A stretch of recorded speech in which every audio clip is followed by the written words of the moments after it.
That syrup may not be so sweet. Got a cold? Grab a syrup.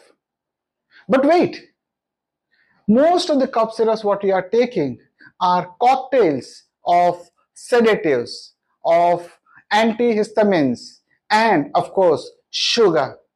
And these syrups, these sedatives what you are taking cause brain fog, they will cause you drowsiness and also delayed reaction time because it delays your reaction.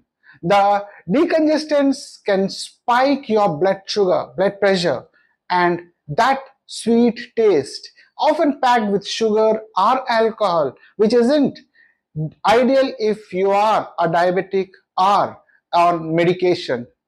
What you think is harmless relief could be harming your nervous system and in the long run your metabolism also.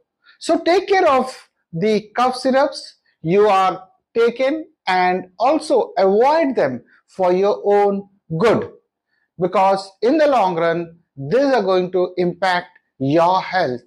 So take care of yourself, have a great day, and Jai Hind.